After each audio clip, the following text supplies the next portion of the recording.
Hello students, how are you? Welcome to the Graduser. जी हाँ बच्चों, ग्रेड्यूजर पर मैं समीर सर आपका बहुत बहुत स्वागत करता हूँ and I hope you all are fine and doing well for your examination and here I will teach you the subject accountancy for the class 11th 12th graduation, post graduation and CA level classes. तो बच्चों आज एक और नया lecture मैं आप लोगों के लिए यहाँ लेकर आया हूँ जो कि पार्टनरशिप फर्म्स की बैलेंस शीट के प्रिपरेशन पर बेस्ड है, यानी कि how to prepare the balance sheet for the partnership firms. इसके ऊपर आज हम देखेंगे। कई सारे बच्चों को प्रॉब्लम आती है कि सर पार्टनरशिप फर्म की बैलेंस शीट में हमें प्रॉब्लम हो रही है कि कैसे बनेगी कैसे नहीं बनेगी। तो इससे पहले मैं आप लोगों को अपने पार्टनरशिप पे ही रिगार्डिंग, ठीक है ना, कई सारे छोटे छोटे लेक्चर्स बनाकर दे चुका हूं। तो मैं इससे पहले कि फुल फ्लैज्ड क्वेश्चन पे जाता तो मैंने ये सोचा कि आपको सबसे पहले कुछ छोटे छोटे लेक्चर्स दे दूं कि how to calculate the interest on capital, how to calculate the interest on drawings, how to prepare the partners capital account, ठीक है ना, और how to prepare the revaluation account. तो इस टाइप पर बेस्ड में आपके कई सारे लेक्चर्स आपको यहाँ दे चुका हूँ। आप उसकी डिटेल के लिए इन इस आई बटन पे क्लिक भी कर सकते हैं। कुछ इंपॉर्टेंट इश्यूज एंड नोटिस यहाँ पर आ रहे होंगे, तो अगर आप चाहें पार्टनरशिप फर्म से रिलेटेड कुछ इंपॉर्टेंट कॉन्सेप्ट छोटे छोटे जो अगर आप देखना चाहें तो आई बटन क्लिक करके यहाँ पे आप उन पे भी जा सकते हैं, या फिर वीडियो के एंड में आपको वहाँ पर डिस्क्रिप्शन वीडियो के एंड में भी आपको मिल जाएगा कि जहाँ से आप मेरी कुछ नई और वीडियोस देख सकते हैं। तो फिलहाल कहने का पर्पज ये है बच्चों, आज का जो लेक्चर है हमारा ये बैलेंस शीट की प्रिपरेशन पर बेस्ड है। तो आइए देखते हैं कि कैसे बैलेंस शीट बनाते हैं। यहाँ पे मैंने एक प्रोफार्मा आप लोगों के लिए रखा हुआ है कि बैलेंस शीट आपको दी हुई है। बैलेंस शीट के अंदर रैंडमली कई सारे जो इंपॉर्टेंट कॉन्सेप्ट थे, जो पॉइंट्स थे, जो हमें दिए हुए होते हैं नॉर्मली हर मोस्टली क्वेश्चंस के अंदर, वो मैंने यहाँ पर लिए हैं और उसी के अकॉर्डिंग मैं इनको आपको ट्रीटमेंट सिखाऊंगा कि कौन सी चीज कहाँ कैसे और किस तरह से बैलेंस शीट में जाएगी, ठीक है ना। तो वो सारी चीजें हम यहाँ डिस्कस करेंगे। मोस्टली केसेस के अंदर हमें बैलेंस शीट दी हुई होती है और बैलेंस शीट दी हुई होती है, नीचे कुछ एडिशनल इंफॉर्मेशन दी हुई होती है और उसके हिसाब से हमें एडमिशन का क्वेश्चन करना होता है, रिटायरमेंट का क्वेश्चन करना होता है, पार्टनरशिप में डेथ का क्वेश्चन करना होता है और रियलाइजेशन अकाउंट जो कि डिसोल्यूशन से रिलेटेड है वो भी हमें यहाँ इसी बैलेंस शीट से निकाल कर बनाना होता है, ठीक है। तो किस तरह से बनाएंगे, आइए हम उन सब चीजों के ऊपर बात करते हैं और देखते हैं कि किस तरह से बैलेंस शीट बनाई जाती है। तो बच्चों ये बैलेंस शीट है। बैलेंस शीट के अंदर नॉर्मली देखिए ये बैंक ओवरड्राफ्ट दिख रहा होगा, सन्ड्री क्रेडिटर अगर इसमें प्रोविजन है तो ये सारे पॉइंट्स देखिए, आउटस्टैंडिंग वेजेस हो गई आपकी, बिल्स पेबल हो गया, एक्सपेंसेस ओइंग हो गए, एम्प्लॉइज प्रोविडेंट फंड और ये बैंक लोन। अब ये तो सारी आपके पास जो है करंट और कुछ नॉन करंट लायबिलिटीज हैं जिनको मैंने यहाँ टिक किया है। अब ये अगर इनकी वैल्यू डिक्रीज या इंक्रीज हो रही होती है तो बात ध्यान रखिएगा, इनकी वैल्यू में कोई भी चेंज, यानी कि अगर इंक्रीज हुआ या डिक्रीज हुआ, अगर आपका क्वेश्चन में इनके रिगार्डिंग कोई पॉइंट मेंशन है तो ये बात ध्यान रखने वाली है कि इनका इंपैक्ट जो होता है वो सीधे तौर पे रीवैल्यूएशन अकाउंट में जाता है, ठीक है। रिवैल्यूएशन अकाउंट में जितनी वैल्यू इंक्रीज या डिक्रीज हुई होगी, ठीक है, जितनी वैल्यू इंक्रीज या डिक्रीज हुई होगी, मैं कह रहा हूं इंक्रीज इन वैल्यू या डिक्रीज इन वैल्यू जितनी हुई होगी वो ही रिवैल्यूएशन में जाएगी, और इंक्रीज होकर जितनी हो गई या डिक्रीज होकर जितनी रह गई वैल्यू वो आपको यहाँ as it is balance sheet में शो कर देंगे। For example outstanding wages, for example, ठीक है, आउटस्टैंडिंग वेजेस आपको यहाँ नॉर्मली मान के चलते हैं हम यहाँ कि हमें कुछ आउटस्टैंडिंग वेजेस दिए हुए हैं 4000 रुपीज के, ठीक है, और इनकी वैल्यू जो है वो और इंक्रीज हो गई, यानी कि आउटस्टैंडिंग वेजेस हमें और 1000 रुपीज से इंक्रीज हो गए। तो 1000 रुपए से अगर इनकी वैल्यू बढ़ी है तो 1000 रुपए तो रिवैल्यूएशन अकाउंट में चले जाएंगे, ठीक है, और बढ़कर कितनी वैल्यू होगी, अब जो नई बैलेंस शीट आप बनाएंगे तो यहाँ तो पुरानी में यही दिख रहा है, लेकिन अब जो नई बैलेंस शीट बनाएंगे तो वहां 4000 नहीं आएंगे, बढ़कर कितने आ जाएंगे 5000, ठीक है। तो इसी तरह से इन सारी लायबिलिटीज को आपको ट्रीट करना है, जितनी वैल्यू बढ़ गई उतनी बढ़ा के लिख दीजिए, जितनी वैल्यू घट गई उतनी घटा के यहाँ पर लिख देंगे आप, ठीक है ना, कोई बहुत मुश्किल कॉन्सेप्ट नहीं है। आगे चलते हैं इसी में ही कुछ और पॉइंट्स की तरफ। यहाँ पे वर्कमैन कंपनसेशन रिजर्व दिया हुआ है, ये आई बटन पे क्लिक करेंगे आप तो यहाँ पे आपको वर्कमैन कंपनसेशन रिजर्व और कुछ रिजर्व्स और प्रॉफिट्स का ट्रीटमेंट मैंने यहाँ पर वीडियो अलग से दिया हुआ, आप चाहें तो इस आई बटन पे क्लिक करके उन वीडियोस को भी देख सकते हैं क्या ट्रीटमेंट होता है। फिलहाल के लिए मैं आपको बता दूं कि यहाँ वर्कमैन कंपनसेशन रिजर्व हो गया, इन्वेस्टमेंट फ्लक्चुएशन रिजर्व हो गया, जनरल रिजर्व या एक्यूमुलेटेड प्रॉफिट हो गया। ये इन सब का ट्रीटमेंट सीधा सीधा ये होता है कि हमें यहाँ इनको ट्रांसफर करना होता है, ठीक है, to the partners capital account. ये सीधे तौर पर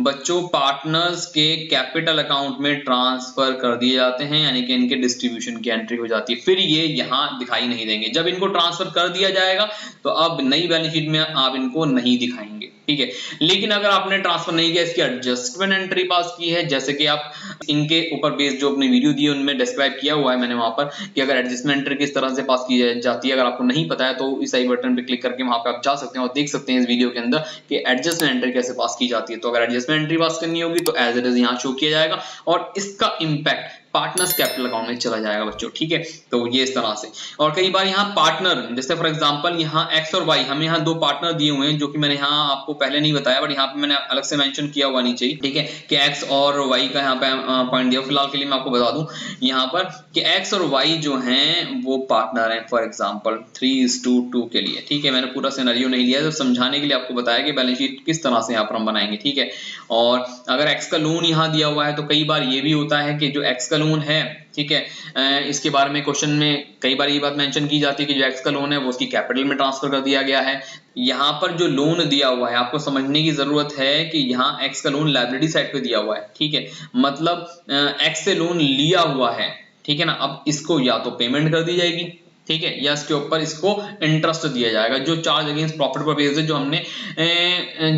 ध्यान होगा आपको फंडामेंटल्स ऑफ पार्टनरशिप के अंदर हमने चार्ज अगेंस्ट प्रॉफिट पढ़े थे, तीन क्या थे, इंटरेस्ट ऑन पार्टनर्स लोन और मैनेजर्स कमीशन और रेंट टू अ पार्टनर। ये तीन चीज हमने वहां पर चार्ज अगेंस्ट प्रॉफिट बतौर प्रॉफिट लॉस सेपरेशन में पढ़ी थी, ठीक है, कि किस तरह से उसका ट्रीटमेंट वहां होता है। तो वो चीज यहाँ पर, तो वही वाला लोन है यहाँ पर एग्जैक्टली। और कई बार इसके अपोजिट ऐसा भी होता है, कई बार इसकी अपोजिट, जैसे यहाँ पे तो एक्स का लोन दिया हुआ है, कई बार यहाँ वाई का लोन, यानी कि वाई को लोन दिया हुआ है, यहाँ असेट साइड पर का लोन है तो यानी कि ये दिया हुआ है, ठीक है। ये इसका नेचर डेबिट है, ये बात ध्यान रखिएगा, और इसका नेचर है क्रेडिट, इसलिए ये लायबिलिटी साइड पर है और ये असेट साइड पे। ये दिया हुआ है तो वाई से लोन वापस चाहिए, वाई से पैसा लेना है इनको इन फ्यूचर, डेफिनेटली वाई इस लोन का पैसा वापस करेगा और एक्स को फर्म वापस करेगी पैसा, क्योंकि एक्स से फर्म ने लिया है पैसा। आई बात समझ में आपको? तो ये लोन इस तरह से, इसका ट्रीटमेंट कुछ भी हो सकता है, जैसा भी क्वेश्चन के अंदर एडिशनल इंफॉर्मेशन में इन दोनों का ट्रीटमेंट मेंशन हो उसी के अकॉर्डिंग आप इसका ट्रीटमेंट कर देंगे। तो इसके रिगार्डिंग तो नीचे आपको एडिशनल इंफॉर्मेशन में ही पॉइंट मिलेगा, या तो इनको वापस कर दिया गया होगा या इनसे वापस ले लिया गया होगा, या हो भी सकता है कि इनको उनकी कैपिटल अकाउंट में ट्रांसफर कर दिया गया होगा। तो दोनों ही केस में कुछ भी हो सकता है। अगर कैपिटल अकाउंट में ट्रांसफर करने की बात की गई तो अपोजिट नेचर के हिसाब से इनको आप ट्रांसफर कर दीजिएगा, सिंपल। जैसे फॉर एग्जांपल अगर एक्स का लोन ट्रांसफर किया जाएगा तो पार्टनर्स कैपिटल अकाउंट में क्रेडिट साइड पे ट्रांसफर कर दीजिएगा, और अगर वाई का लोन ट्रांसफर किया जाएगा तो फिर आप डेबिट साइड पे ट्रांसफर कर दीजिएगा पार्टनर्स कैपिटल अकाउंट में वाई में सिर्फ, ठीक है ना। तो इस तरह से इनका ट्रीटमेंट यूजुअली हो जाएगा। अच्छा, दूसरी बहुत इंपॉर्टेंट बात यहाँ पे दिया हुआ है कि मिसेस एक्स लोन, यानी कि एक्स की वाइफ से भी लोन लिया हुआ है। तो देखिए एक्स की वाइफ जो है वो एक आउटसाइडर हो गई, ठीक है। अब जैसे बैंक से लोन लिया था, जैसे ये आउटसाइडर थे, ठीक है, उसी तरीके से यहाँ पर वाई एक्स की जो वाइफ है वो भी एक आउटसाइडर है। तो नॉर्मल एक आउटसाइडर्स लायबिलिटी है, आप उसको उसी के अकॉर्डिंग ट्रीट कीजिए। अब इनमें वैल्यू इंक्रीज होगी या डिक्रीज होगी तो वैल्यूएशन अकाउंट में जाएगा, ठीक है। और हाँ, एक चीज और, अगर डिसोल्यूशन वाला केस है रियलाइजेशन अकाउंट के अंदर, आप इसको डायरेक्ट पेड ऑफ करने की एंट्री देंगे एज नॉर्मल यूजुअल लायबिलिटीज, ठीक है। जैसे नॉर्मल आउटसाइडर लायबिलिटीज को आप पे करेंगे, वैसे यहाँ पर एक्स के लोन जो एक्स मिसेस एक्स होंगी, ठीक है, उनके लोन की वापसी भी वहीं रियलाइजेशन अकाउंट में की जाएगी। तो उम्मीद है कि ये सारे पॉइंट आपको क्लियर हुए होंगे यहाँ तक। आगे चलते हैं और कुछ पॉइंट्स की तरफ देखते हैं। यहाँ पे करंट अकाउंट मेंशन है, देखिए ध्यान से देखिएगा। यहाँ y का करंट अकाउंट है और यहाँ देखेंगे तो x का करंट अकाउंट डेबिट साइड पे दिया हुआ है। देखिए मैंने इसको रेड कलर से भी मेंशन कर रखा है। देखिए यहाँ पे जो करंट अकाउंट का बैलेंस दिया हुआ है, बात ध्यान रखिएगा कि ये है क्रेडिट नेचर का, ठीक है। और यहाँ पे जो बैलेंस दिया हुआ है, ठीक है, ये है डेबिट नेचर का, ठीक। अब इनसे फर्क क्या होगा दोनों में क्या डिफरेंस है जरा समझिएगा। ये क्रेडिट नेचर का है तो सिंपल है, पार्टनर्स कैपिटल अकाउंट के अंदर, यानी कि जो भी आप पार्टनर्स कैपिटल अकाउंट जब बनाएंगे तो वहां पर आप इसको क्रेडिट साइड पे ट्रांसफर करेंगे और इसको डेबिट साइड पे ट्रांसफर करेंगे, यानी कि जो बैलेंस होगा वहां पर ये बाय बैलेंस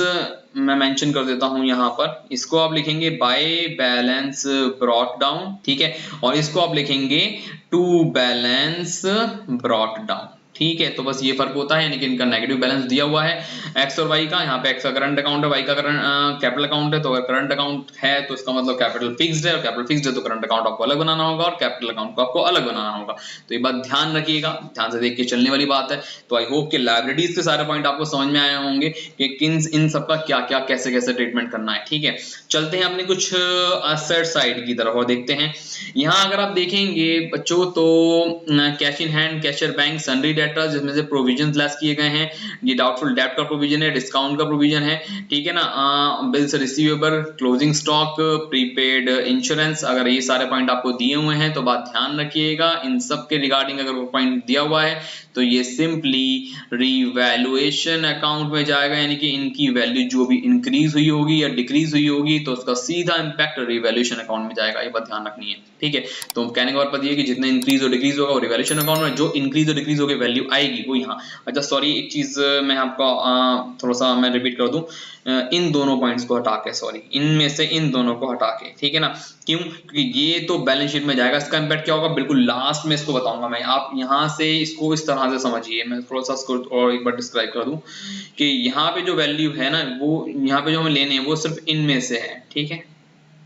ये चीज इनका इंपैक्ट जो होगा रिवैल्यूएशन में जाएगा, ये रिवैल्यूएशन में नहीं जाता है, ये बात ध्यान रखिएगा, ये रिवैल्यूएशन में कभी नहीं जाएगा, ठीक है। इसको तो हम अलग से ही, ठीक है, यानी कि हम बैलेंस शीट में ही पहुंचाएंगे इसको, as it is balance sheet में ही दिखाया जाता है, एसेट साइड पे ही एज इट इज जैसा दिख रहा है, बस ये देखना होता है कि इन कैश की या बैंक की वैल्यू बड़ी है या घटी है, अगर बड़ी है तो आप ऐड करके लिख देंगे और अगर घटी है तो वैल्यू वैसे लिख देंगे, मैं आपको इसके बारे में आगे डिस्कस करूंगा, ठीक है। चलते हैं अपने नेक्स्ट पॉइंट की तरफ और देखते हैं कुछ और। यहाँ पे अगर आप देखेंगे तो कुछ मार्केटेबल सिक्योरिटीज हैं, हालांकि इनमें कुछ ज्यादा चेंज आता नहीं है, एज इट इज लिख दिया जाएगा अगर मेंशन हुआ अभी, ठीक है। उसके बाद है गुडविल, ये क्या है गुडविल, अगर गुडविल आपको ऐसे लिखी हुई दिख रही है तो इट मींस कि ये वाली गुडविल अपीयर्ड है, आप समझे मेरी बात, अपीयर्ड है, ये आई बटन पे अगर आप क्लिक करेंगे तो यहाँ पर आप गुडविल का ट्रीटमेंट जाके देख सकते हैं, मैं सारी गुडविल का कॉन्सेप्ट वहां पर डिफाइन किया हुआ है, ठीक है, तो वहां पे जाकर आप इसको समझ सकते हैं। अपीयर्ड गुडविल को हमें क्या करना होता है, राइट ऑफ करना होता है, किस रेशो में, ओल्ड रेशो में, ठीक है ना, वहां ट्रांसफर कर सकते हैं नॉर्मली, और एक गुडविल नीचे भी दी हुई होती है तो उसकी हमें एडजस्टमेंट एंट्री केवल करनी होती है, या कई बार कोई नया पार्टनर, एडमिशन वाला केस है तो नया पार्टनर गुडविल लेकर आता है तो गुडविल के लाने की, ट्रांसफर करने की, विड्रॉ करने की या नहीं लाने की एंट्री, ठीक है ना, वो होती है सारी गुडविल के केस के अंदर, तो वो भी आप कर सकते हैं। इसके अलावा अगर हम आगे चलें, प्लांट एंड मशीनरी है, लूज टूल्स है, फैक्ट्री प्रीमिसेस है, ठीक है, लैंड एंड बिल्डिंग है, फर्नीचर है, ठीक है, इन्वेस्टमेंट है, तो इन सब का ट्रीटमेंट क्या होता है वही चीज है, ठीक है। अगर ये सारे हमें एसेट्स यहाँ पे दिख रहे हैं नॉर्मली ये सारे, ठीक है, तो इनको हमें वही रिवैल्यूएशन अकाउंट में ट्रांसफर करना होगा, जितनी वैल्यू बढ़ेगी उतनी हमें रिवैल्यूएशन अकाउंट में डालनी होगी, जितनी वैल्यू घटेगी उतनी हमें रिवैल्यूएशन अकाउंट में जाके जो भी इंक्रीज होगा और डिक्रीज होगा वैल्यू बच जाएगी या रह जाएगी, ठीक है ना, वो हमें सीधी यहाँ डाल देनी है। मतलब plant and machinery for example अगर मैं आपको एक समझाऊं, प्लांट एंड मशीनरी पहले 1 लाख का था, अब 1,20,000 का हो गया, तो 20,000 तो रिवैल्यूएशन में चले जाएंगे, ठीक है, 20,000 यहाँ रिवैल्यूएशन में पहुंचा देंगे, रिवैल्यूएशन अकाउंट जो आप अलग बनाएंगे, और 1 लाख से वैल्यू कितनी होगी, 1,20,000, जो नई बैलेंस शीट जो आप बनाएंगे वहां पे 1,20,000 रुपए नॉर्मली यहाँ आ जाएंगे। तो आई होप कि आपको ये वाला केस भी यहाँ पे क्लियर हो गया होगा। अब यहाँ बात बचती है बच्चों ये एक्यूमुलेटेड लॉसेस और डेफर्ड रेवेन्यू एक्सपेंडिचर की, ठीक है, ये इनकी जगह सिर्फ एक ही है, यानी कि आप इनको ट्रांसफर करेंगे पार्टनर्स के कैपिटल अकाउंट में, वो भी किस रेशो में, ओल्ड रेशो में। तो ये बात ध्यान देने वाली है कि इनको सिर्फ और सिर्फ पार्टनर्स के कैपिटल अकाउंट में ही ट्रांसफर किया जाएगा, ठीक है, और बाकी सारी जो चीजें बच जाती हैं आपको एज इट इज दिखा देनी है यहाँ पर, ठीक है। एक चीज और रह गई यहाँ पर, वो भी आपको थोड़ा सा डिस्क्राइब कर दूं,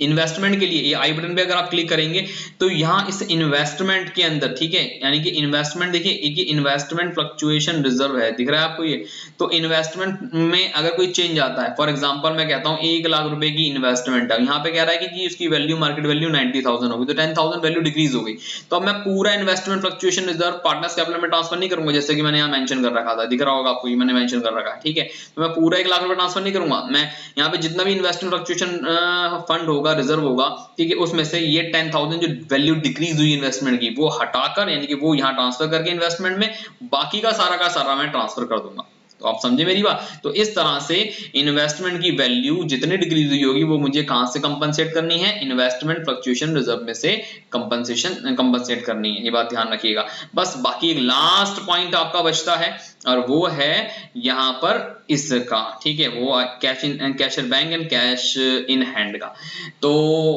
इसको जरा समझ लेते हैं। देखिए अगर एडमिशन वाला केस है तो नया पार्टनर जो है वो कैपिटल लेकर आता है और गुडविल का अमाउंट लेकर आता है, तो इससे डेफिनेटली बैंक हो सकता है बड़े, कैश हो सकता है बड़े, depending on the situation which is given to you in the question, कि क्वेश्चन में क्या दिया हुआ है। अगर फॉर एग्जांपल आप ये कह सकते हैं कि कैश लेकर आया था तो कैश आप बढ़ा दीजिएगा। फॉर एग्जांपल अगर यहाँ पर मान लीजिए आपको कैश दिया हुआ है 1 लाख रुपए से, ठीक है, और 1 लाख रुपए वो कैपिटल लेकर आया है और 50,000 रुपए वो गुडविल के लेकर आया है, ठीक है, तो कुल मिला के 2.5 लाख रुपए अब यहाँ लिख देंगे बढ़ाकर कैश इन हैंड के, ठीक है, और कैशियर बैंक में जो वैल्यू दे रखी हो फिर वो वहां लिख दी जाए। इसी तरीके से आपको केस देखना होता है कि अगर मान लीजिए रिटायरमेंट वाला केस है, रिटायरमेंट में जो पार्टनर रिटायर हो रहा हो, ठीक है,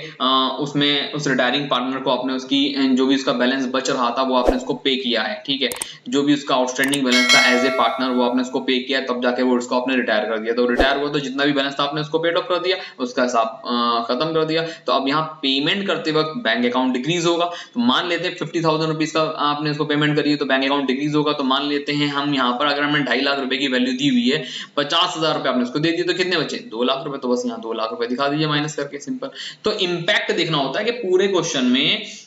किसके ऊपर क्या इंपैक्ट जा रहा है, तो कैश इन हैंड और कैशियर बैंक जाएंगे तो बैलेंस शीट में एसेट साइड पे ही, पर इसका इंपैक्ट क्या रहेगा, क्या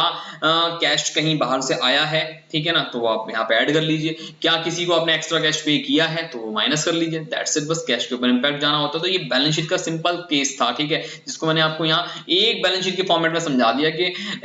बहुत छोटा सा मैंने लेक्चर बनाया है ताकि आपको ये समझ में आ जाए कि बैलेंस शीट का प्रिपरेशन क्या होता है, यानी कि एक बैलेंस शीट अगर दी हुई तो उसमें कौन कौन सा आइटम कहाँ कैसे किस तरह से जाएगा, ठीक है, और उसका क्या ट्रीटमेंट होगा, यहाँ पर वो चीज देखने वाली होती है। यहाँ पर रिवैल्यूएशन इसमें से मेन पॉइंट कहाँ जाएंगे वो देखने वाली बात है। इनमें से मेन पॉइंट आपका जो निकल कर आएगा, सबसे मेन चीज है कि आप सबसे पहले यहाँ से आप रिवैल्यूएशन के लिए पॉइंट निकालेंगे, जो आप रिवैल्यूएशन अकाउंट के अंदर डालेंगे, जो भी एसेट्स और लायबिलिटीज रिवैल्यूड हो रही होंगी वो आप यहाँ पर रिवैल्यूएशन अकाउंट के अंदर डालेंगे। दूसरा उसके बाद बनाते हैं यूजुअली पार्टनर्स का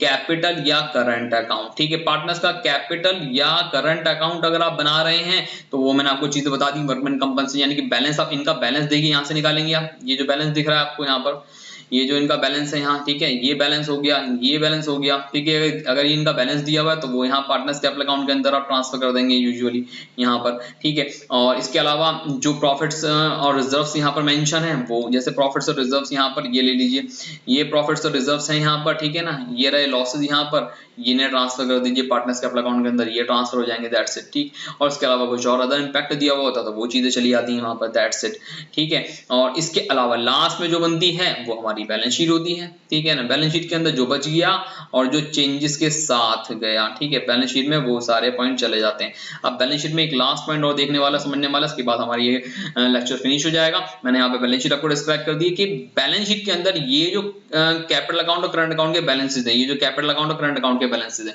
क्या ये एज इट इज यही आ जाएंगे जो यहाँ पे लिखे हुए? नहीं, तो जो आप यहाँ पर ये जो पार्टनर्स कैपिटल अकाउंट बनाएंगे, यहाँ पे जो कैरेट डाउन करके जो बैलेंस बचेगा, ठीक है ना, वो यहाँ पर आता है, यानी कि यही कैरेट डाउन वाली फिगर या तो यहाँ आएगी अगर क्रेडिट बैलेंस है, अगर डेबिट है तो यहाँ आएगी डेबिट साइड पे, यानी कि एसेट साइड पे, दैट्स इट। दोनों साइड आप टोटल करेंगे बैलेंस शीट का, बराबर आई, अगर बराबर आई है तो आपने क्वेश्चन बिल्कुल ठीक किया है, बराबर नहीं I then somewhere you definitely did a mistake, ठीक है, तो वो आपको मिस्टेक फाइंड आउट करनी है, but practice makes you perfect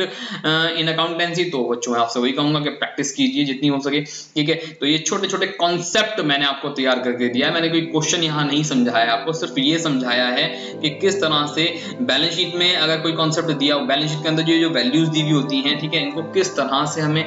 कहाँ कैसे और किस इसको का क्या अलग अलग ट्रीटमेंट होता है वो मैंने यहाँ पर डिस्क्राइब किया। तो आई होप कि छोटा सा लेक्चर बैलेंस शीट बनाने के ऊपर आपको समझ में आया होगा और आपके लिए काफी बेनिफिशियल रहेगा। तो बच्चों इसी तरह की और भी बेनिफिशियल वीडियोस को देखने के लिए मेरे इस चैनल को सब्सक्राइब कीजिए, वीडियो को लाइक कीजिए और हो सके तो अपने रिलेटिव्स और फ्रेंड्स के साथ इस वीडियो को शेयर भी जरूर कीजिए। मिलता हूं अपनी नेक्स्ट वीडियो में, तब तक के लिए सी यू एंड गुड बाय।